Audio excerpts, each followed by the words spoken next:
welcome to Robbie and James Talk Music, the podcast where Robbie and James talk music.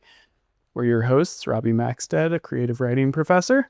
And I'm James Wicks, a professor of media and film studies. This week's episode is an on-rotation episode where we talk about what we've been listening to, reading, and watching lately. Yeah, Robbie, what's been going on rotation for you? Yeah, this summer has been pretty chill so far. Okay. A lot of administrative stuff that I have to knock out for the grad program that I direct. That was like kind of the first month. Yeah. Listened to a bunch of sort of classic rap albums. Okay, cool. Some like Tupac, Biggie, Eminem, like going back through some of the classics that I don't know that I'd ever listened to. Right. So that was fun. But the track that I wanted to talk about today is by Wesley Joseph from the album Forever Ends Someday. The track is called If Time Could Talk.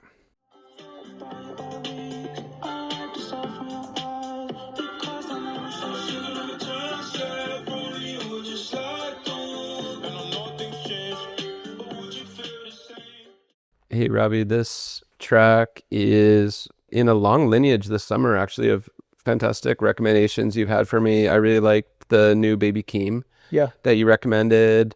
I loved the Dua Sala track. This album, listened to all the way through. I like this selection specifically. I love when I like the keyboard, like da-da-da-da, like that little repetition comes in. It's great.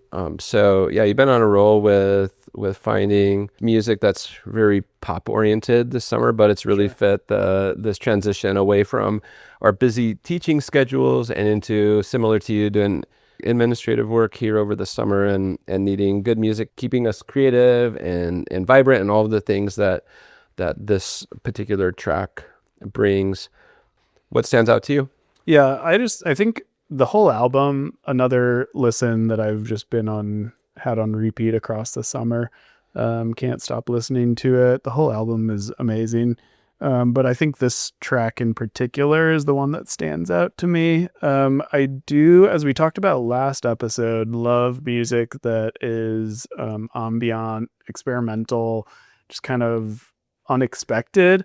This track feels to some extent unexpected, just in that it's like this interesting soundscape, but if you actually listen to the whole track, it's so repetitive. And I also love music that's like real repetitive, to the point where some people are just like, I can't listen to that because it's so repetitive. I love an album like Sid Sriram's Siddharth, which I know we featured on the pod previously. One of my all-time favorite albums, but across the album, there are so many similar sounds, which when I've shared it with people, are like, I don't like this because it's so long and it has these like songs that sound kind of similar to each other. And I'm like, I love it. It's so expansive. And I think that the repetition actually does something really interesting. I think that's where your indie pop and my alternative, sometimes even heavier rock overlap is in the repetition. You and I both are attracted to electronica, which respectively from metal and indie music fans doesn't always resonate, but it's like our sweet spot. It's like, I love this song. It's 10 minutes long and it just keeps going and going. And I love music that I can drive through the night listening to. I definitely resonate with you on that. And I think that's why I like this track too. Cool. Well, I'm glad you liked the track. I'm glad you liked the album. Yeah, for sure. What have you been reading and how did it correlate with this one? Yeah, it doesn't really correlate at all, but it's just what I've been reading lately. Yep. Jill Christman's memoir, The Heart Folds Early. I studied with Jill at Ball State when I was working on my master's in writing, and she has this new memoir that came out from University of Nebraska Press as part of their American Lives series, which is edited by Tobias Wolff. This memoir is absolutely stunning. Tobias Wolff is an amazing writer. That's a really cool person to have editing this. Right. And this memoir is about, it's heavy but beautiful, about abortion, miscarriage, motherhood, finding love, building a family. Just really, really important book. I am about 3/4 of the way through it, so I'm really excited to see how it ends. Do you think that this will become a course, a text on one of your future syllabi? Yeah, it could. I often teach essay collections as opposed to memoirs, just because I think there's a lot to look at the way that individual essays function in collections. But this memoir is functioning in that a lot of the chapters feel distinct and are doing really interesting craft things. You're right.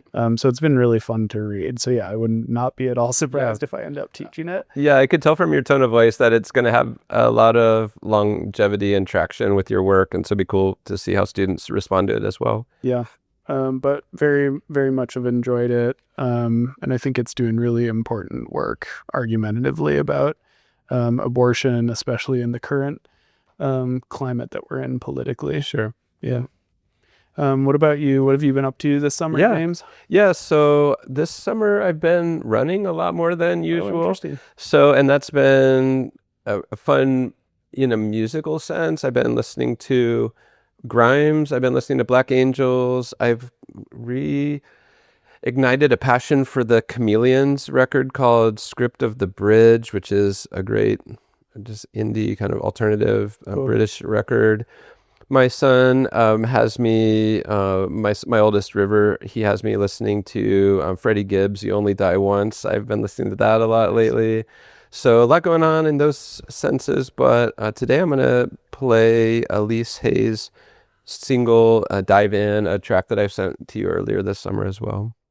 Are you feeling what I'm feeling? Is it just my imagination? Or can you taste the anticipation of your skin on my skin? James, loved this track when you shared it this summer. Loved it with you playing it again on the pod.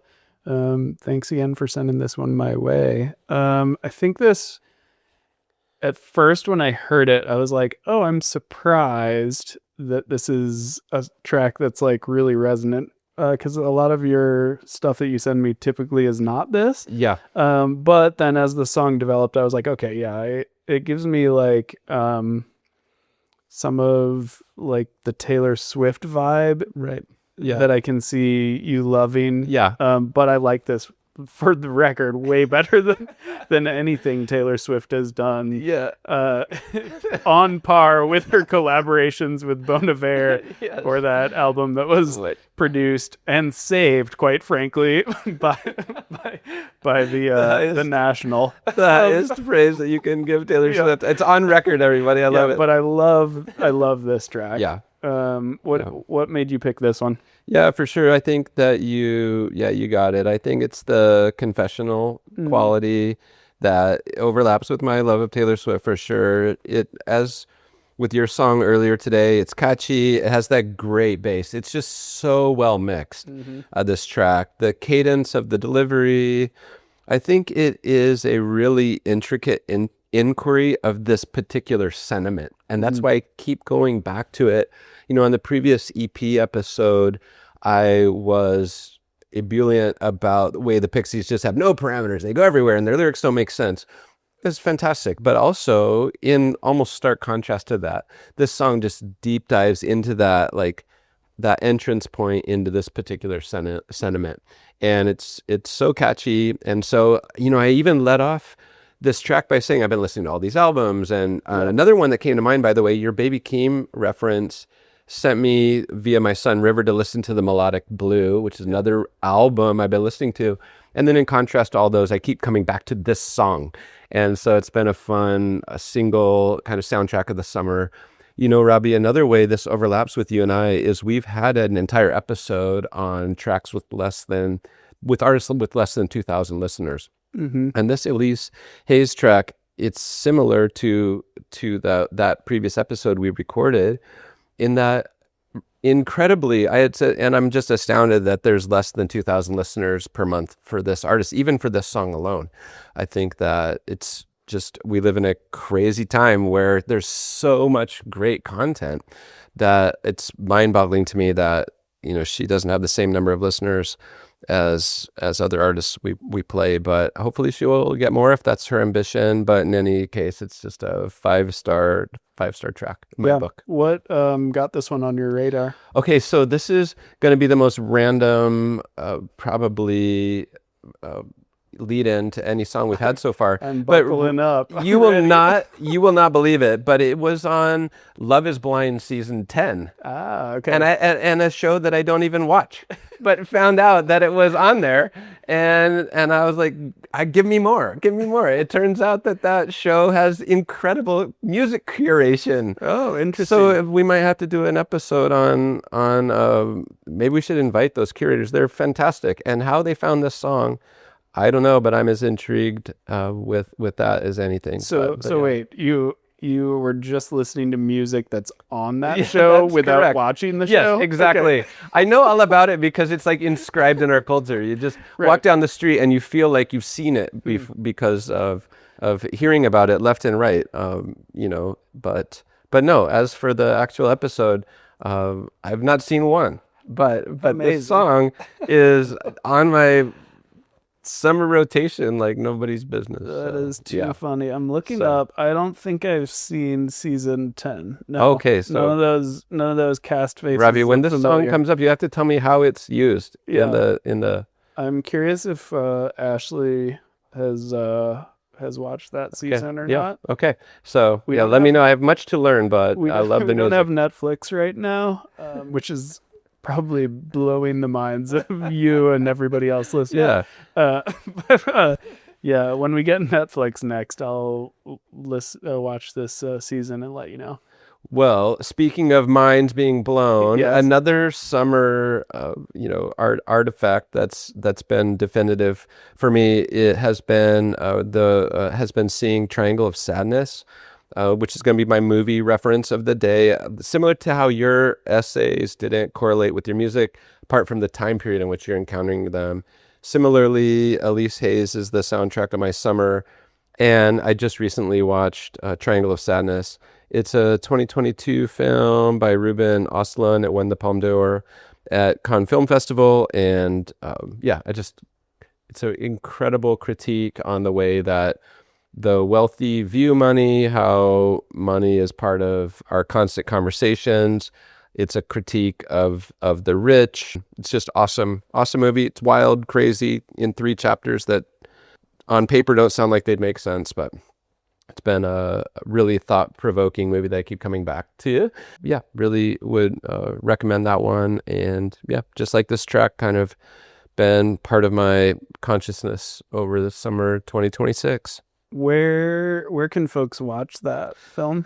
So I streamed it via Amazon Prime, and it's on a couple different services. I have, unlike you're saying you don't have Netflix, unfortunately right now I'm subscribed to way too many, and I had one of them that I didn't have to pay for it. Okay, cool. But it's on a number of streaming platforms, and it's a really wickedly funny, really gallows dark humor, but at the same time it has an emotional bent and component to it. Great ensemble cast, unforgettable characters, and it's you'll laugh out loud and be kind of horrified by how sharp its critique is. So cool. Let's just say that at one point there is a cruise ship where all of the toilets start overflowing. So it's sounds like my type of film. Sounds like your kind of film. It's just out of control.